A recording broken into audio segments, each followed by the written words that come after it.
Buongiorno e benvenuti nel piccolo giardino di Monfestino. Siamo in luglio ed è periodo di potatura della lavanda.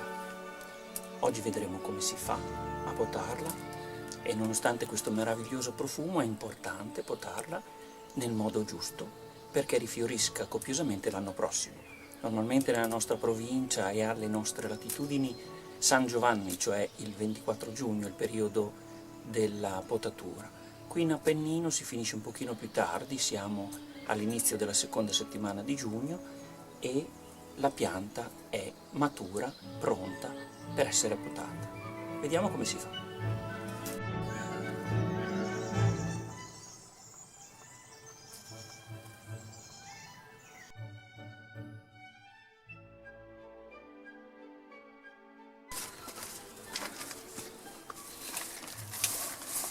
La liberiamo da questa corda che la teneva un pochino raccolta e cominciamo a vedere di come fare la potatura. Per potarla come si deve bisogna prendere un paio di rametti e andare fino a 3-4 centimetri sopra la parte legnosa. Cominciamo qui. Allora, questa potatura e questi sono gli steli che sono stati potati. Allora risaliamo con le dita fino ad incontrare la parte legnosa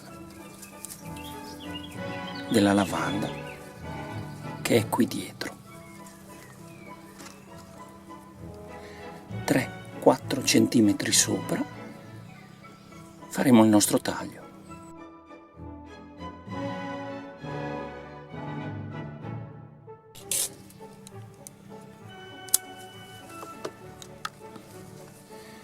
E così ancora. Possiamo farle anche più di uno stelo per volta.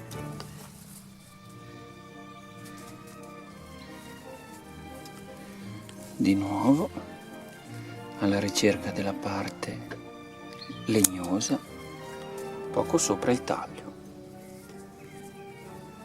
Questo per esempio invece, essendo in luglio, è un rametto senza fiori ed è ideale per le talee. Adesso lo tagliamo qui appena sotto un nodo fogliare e dopo faremo una bella talea di lavanda. Di nuovo vediamo. Adesso la taglio tutta e poi vedremo come rimane il cespo di lavanda.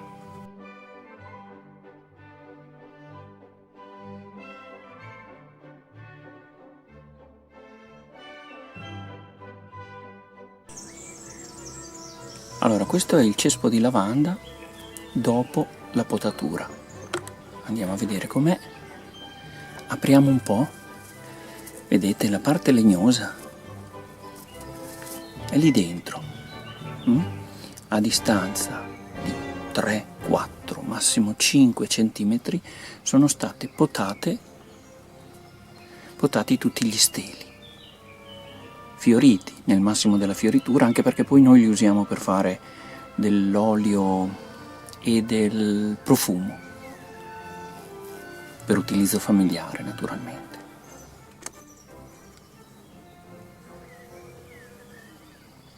La pianta rimane appunto verde, non siamo arrivati in nessun caso alla parte legnosa e questo le permetterà intanto a fine estate di avere un'altra piccola fioritura.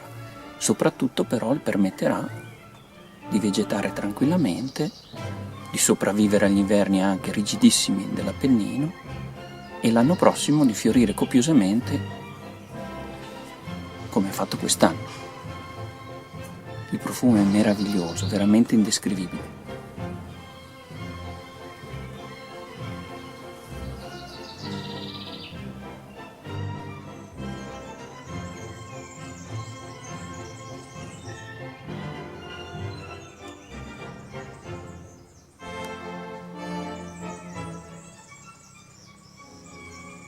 Adesso la lasciamo un po' fuori a seccare, così le api che la adorano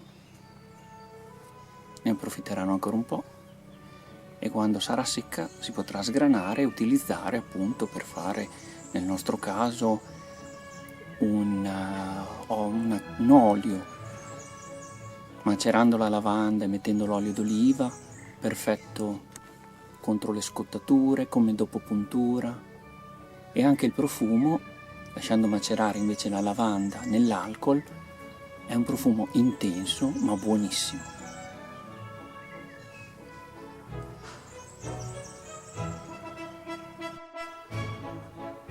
Questa è la lavanda raccolta stamattina. Questa invece è lavanda sgranata, raccolta l'anno scorso, e qui c'è ancora un vaso dell'anno scorso dove all'interno c'è dell'olio d'oliva e a macerare la lavanda sgranata.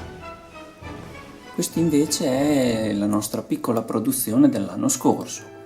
Nei vasetti c'è l'olio di lavanda, appunto, che si usa come dopo puntura o come dopo scottatura, e invece in quei dispenser,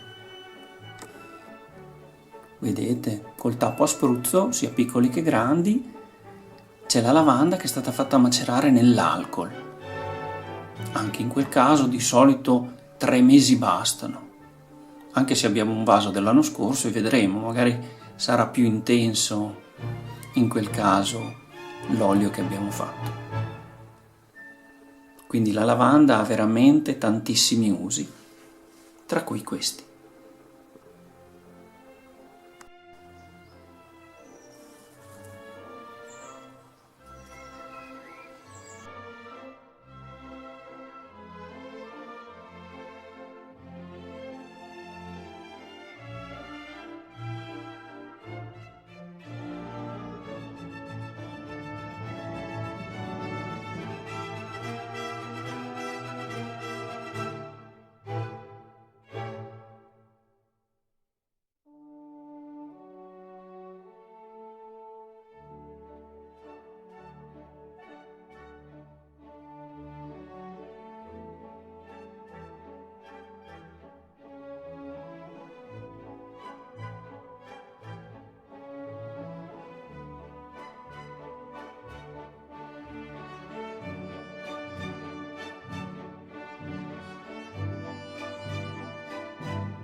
E come sempre, qualunque giorno sia, prendetelo bello.